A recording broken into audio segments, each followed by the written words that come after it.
তুল কদর সূরা তিনি বলে দিয়েছেন ইন্না আনজালনাহু ফি লাইলাতিল কদর।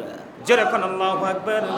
ওয়া মা আদরাকা মা লাইলাতুল কদর লাইলাতুল কদরি খায়রুম মিন আলফি শাহরিন তানাজ্জালুল মালাইকাতু ওয়ার রূহু ফিহা বিইذনি রাব্বিহিম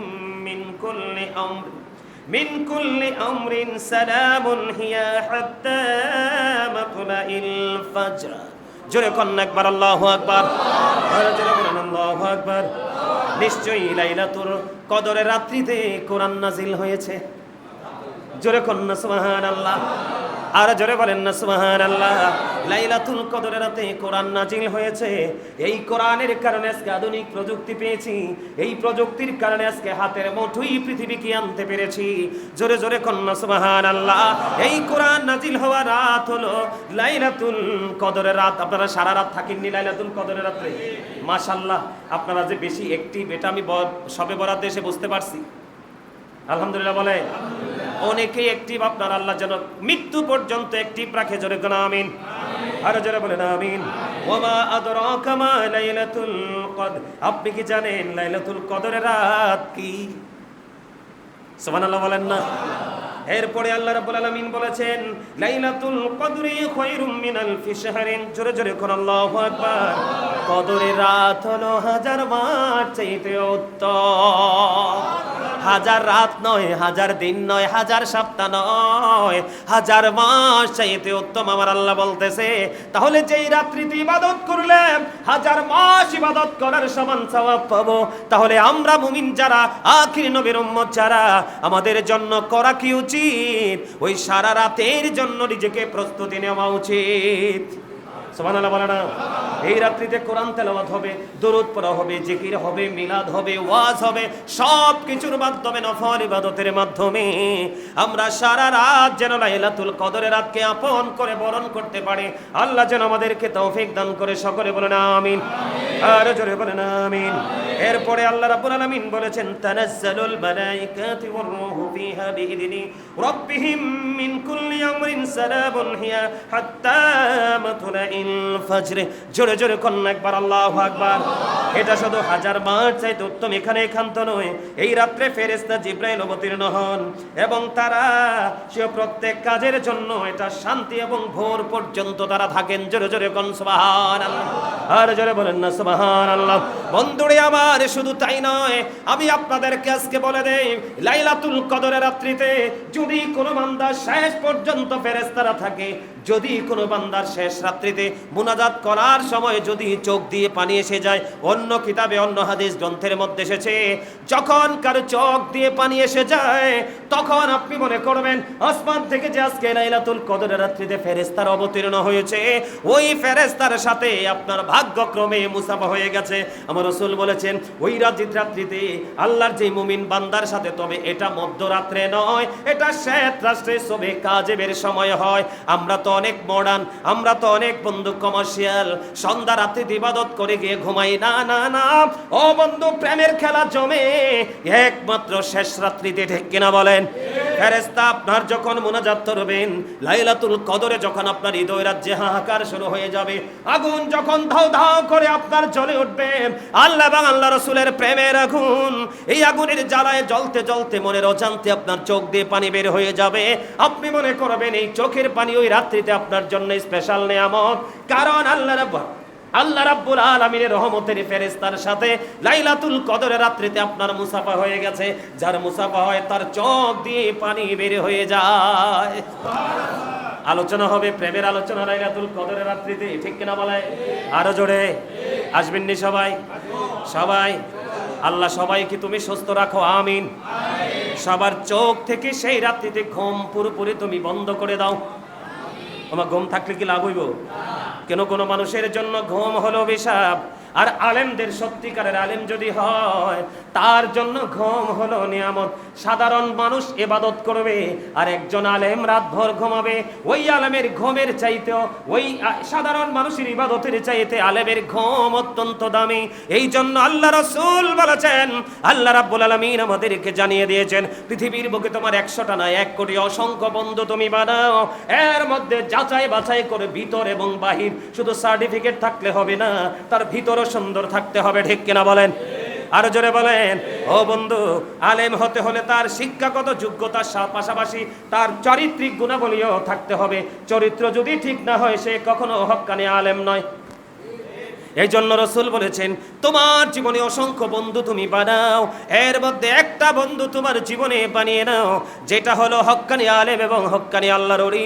আল্লাহ বলেছেন, join with my dear people, come to my paradise, ফাদখুলি ফি ইবাদি ওয়াদখুলি জান্নাতি। জোরে জোরে কোন একবার আল্লাহু আকবার। বলছে কে? আরো জোরে। লাইলাতুল কদর যে আসছে আমরা খুশি না বেজার? আরো জোরে। রমজানের শেষ 10 দিন যে আসছে আমরা খুশি না বেজার? আবারও মনে করি যে এই বন্ধু বেশি করে তওবা করবেন, একটা নফল নরমাল ইবাদত করবেন, আপনার আমল নামায় একটা ফরজের সওয়াব হবে। আর বন্ধু একটা ফরজ ইবাদত করবেন, আপনার আমল নামায় ও বন্ধু 70টা ফরজের সওয়াব দেওয়া হবে। একটা কোরআন খতম দিবেন, 700 কোরআন খতমের সওয়াব হবে। একটা মিলাদের আয়োজন করবেন, 700 মিলাদের সওয়াব হবে। 1 টাকা দান করবেন, 700 টাকা দানের সওয়াব হবে। তাহলে এই সময়টা তো আর বেশি নেই, যদি 30টা হয় 14টা আছে আর দিন, ঠিক কিনা বলেন? 16টা তো জীবনের কারো কারো জীবনের জন্য শেষ দিন, আবার কারো কারো জীবনে আবার নিয়ামত হয়ে ফিরে আসবে আবার। ও বন্ধু, এই জন্য আরো 14টা দিন আছে। আমরা এই 14টা দিনের মধ্যে প্রাণ ভরে আল্লাহর গোলামি করব, ঠিক কিনা বলেন? আরো জোরে বলেন, আরো জোরে বলেন। দিদি রাজি আছে না নাই? আরে জোরে বলেন। কেউ দুর্বল হয়ে গেছে? আরো জোরে। আমার তো মনে হয় আরো 2 ঘন্টা ওয়াজ করতাম। আমিন কোন? আরো জোরে, আরো জোরে, আরো জোরে। আমার সাথে দুর্বল মানুষের জায়গা নাই। কথা কয় না কেন? শরীর চলে খাবার দিয়া, দেহ আত্মা চলে আপনার ঈমান দিয়া, ঠিক কিনা বলেন? আরো জোরে। দেহ চলে কি দিয়া? খাবার দিয়া। কি দিয়া? আর আত্মা চলে কি দিয়া? ঈমান দিয়া, আমল দিয়া। এই জন্য এটা চলছে রুহের ট্রেনিং, ঠিক কিনা বলেন? আল্লাহ আমাদেরকে কবুল করেন, একজোরে কোন আমিন। সম্মানিত উপস্থিতি, আরেকটি কথা না বললেই নয়, অনেক কথা বলার, তারপর বলতে চাই কিন্তু বলতে পারি না সময় সংকীর্ণতার কারণে। সম্মানিত উপস্থিতি, আমি আপনাদেরকে বলে দেই, এখন কিন্তু ইরানের সাথে কিন্তু ইহুদিরা যুদ্ধ শুরু করে দিয়েছে, ঠিক কিনা বলেন? আজকে আসার আগে এই কিছুক্ষণ আমি রেডি হব, ঠিক এমন সময় কাতার থেকে আলহামদুলিল্লাহিল্লাযী জাআলা আলহামদুলিল্লাহিল্লাযী জাআলা সিয়ামা রমাদান ওয়া কিয়ামা লায়ালিহি ওয়াসিলাতাল মাগফিরাতি ওয়া রাফউল দারাজাত। জোরে জোরে কোন আল্লাহু আকবার। আর জোরে বলেন আল্লাহু আকবার। বন্ধুরে আমার, আল্লাহ রাব্বুল আলামিন আপনার আমার জন্য অত্যন্ত বর্ণনীয় নিয়ামত এই রমজান মাস মুমিন মুত্তাকির জন্য বরাদ্দ করে দিয়েছেন। সমস্ত প্রশংসা এই জন্য আমরা আল্লাহ রাব্বুল আলামিনের দরবারে উৎসর্গ করে দিলাম। সেটার একটা মাত্র কারণ হলো এই রমজানের রোজা এবং এই রাত্রিসমূহ ইবাদত করার জন্য ক্ষমা মর্যাদা বৃদ্ধির মাধ্যম করে দিয়েছেন। জোরে জোরে কোন একবার সুবহানাল্লাহ। আপনারা গত জুম্মায় রমজানের বিভিন্ন ফজিলতের কথা শুনেছেন। আজকে আমি আপনাদেরকে এমন একটা মজার বিষয় নিয়ে শোনাবো। রমজানের শেষ 10 দিন আমাদের খুব কাছাকাছি। কথা বলে না কেন? আজকে রোজা কয়টা? আরো জোরে বলেন, রোজা কয়টা? দেখছেন নি কেমনে চলে গেছে? মুমিন কিন্তু আফসোস করছে, নারী হোক বা পুরুষ হোক, মুমিন হোক বা মুমিনা হোক, তারা কিন্তু আফসোস করতেছে। রোজা কিন্তু আজকে 16টা চলে যাচ্ছে, ঠিক কিনা বলেন? আরো জোরে। আর কালকে আরো জোরে বলেন। আজকে তারাবি চলে যাবে কয়টা? আজকে তারাবি চলে যাবে 17টা। তার মানে রমজানের শেষ 10 দিন আমাদের খুব কাছে। এই রমজানের শেষ 10 দিন মুমিনের জন্য অত্যন্ত চ্যালেঞ্জিং। হাদিস শরীফের মধ্যে এসেছে, আপনার আমার প্রাণের রাসূল রমজানের শেষ 10 দিন যখন আসতো, ও বন্ধু, উনি লুঙ্গিটাকে ওনার মাজা মোবারকের মধ্যে, কোমর মোবারকের মধ্যে শক্ত করে বেঁধে নিতেন, কারণ রমজান মাসে শেষ 10 দিনে তিনি অনেক বেশি ইবাদত করতেন। জোরে জোরে কন্যা সুবহানাল্লাহ। আল্লাহর হাবিবের ইবাদত কি গুনাহ মাফের জন্য নাকি আমাদেরকে শিখানোর জন্য? কথা বলে না কেন? আরো জোরে। আল্লাহ রসুলের কি গুনাহ আছে, অপরাধ আছে? আরো জোরে বলে। নবী রাসূলরা তারা বেগুনাহ, তারা মাসুম। কথা বলে না কেন? বন্ধুরে আমার, আল্লাহ রসুলের জীবনে যা কিছু ছিল সব কিছু আপনার আমার জন্য শিক্ষা। আল্লাহ রসুল কম পক্ষে 70 থেকে 100 বার দৈনিক তওবা করতেন। আমার সুবহানাল্লাহ বলেন না কেন? কি রাসূল কি অনেক বেশি গুনাহ করেছিল? আরো জোরে বলে। আমাদের দেশে কিছু গর্দভ মৌলবী আছে, এই জায়গাগুলো, স্পর্শকাতর জায়গাগুলো আসলে সাধারণ মুসল্লিকে বোকা বানানোর চেষ্টা করে কি করে না? নবীজি কেন তওবা করলেন? নবীজির জীবনে পৃথিবীতে এই দুনিয়ার বুকে আগমন করা থেকে শেষ পর্যন্ত নবীজি পৃথিবীতে এসে বলেছিলেন, রব্বি হাবলি উম্মতি, আল্লাহ গো আমার উম্মতগুলোকে আমার হাওলা করে দাও। আর নবীজির কাল হাসরের ময়দানে পবিত্র জবান মোবারকে থাকবে রব্বি সাল্লিম, রব্বি সাল্লিম, আল্লাহ গো আমার উম্মতগুলোকে তুমি নিরাপদে রাখো, শান্তিতে রাখো। আর সেই দিন আল্লাহর প্রিয় হাবিবের সুপারিশের কারণে আপনাকে আমাকে আমার আল্লাহ নিয়ামতের অধিকারী করে দিবেন। জোরে কোন সুবহানাল্লাহ।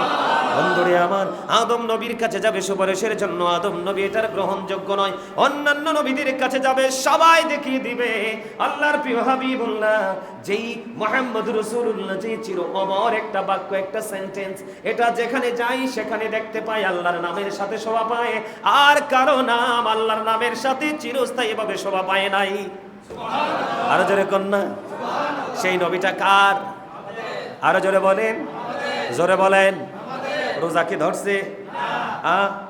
আওয়াজে তো বোঝা যায় ধরছে। আরো তো 2টা আছে জুমা, যদি কপাল ভালো হয় একদম লাস্ট রোজাটার দিনটা হবে জুম্মার দিন, যদি 30টা যায় আমিন কন। আরো জোরে। আল্লাহ যেন শেষ রোজাটাও জুম্মার মাধ্যমে বিদায় করতে পারি। আল্লাহ তুমি কবুল করে নাও। জোরে কোন আমিন। আরো জোরে বলেন আমিন। এটা মুমিনের ঈদের দিন, মুনাফিকের কষ্টের দিন। কথা কয় না কেন? এই জন্য রসুলের উম্মতের প্রতি যে প্রেম, উম্মতের প্রতি যে ভালোবাসা একটুখানি মনে করিয়ে দিলাম। এই জন্য বন্ধু, আপনাকে আমাকে মনে করিয়ে দিতে হবে, কারণ সেই নবী যদি রমজানের শেষ 10 দিনে লুঙ্গি মোবারক যদি শক্ত করে বেঁধে যদি তিনি ইবাদতে নামতে পারেন, তাহলে আপনার আমার আরো বেশি নামার কথা কিনা? তা আমরা করবো কিন্তু? কথা বলেন, আমরা করবো নি? আরো জোরে। আল্লাহর হাবিব সরকারে মদিনা, উনি ওনার ফ্যামিলিকে পর্যন্ত এই রমজানের শেষ 10 দিনে বেশি বেশি করে ইবাদত করার জন্য তিনি উৎসাহিত করেছেন। আর এই উৎসাহটা আমাদের জন্য পর্যন্ত বরাদ্দ হয়েছে। জোরে কন্যা সুবহানাল্লাহ। বন্ধুরে আমার, এর মধ্যে রমজানের শেষ 10 দিনে গুরুত্বপূর্ণ নিয়ামত হলো বন্ধু ইতিকাফ।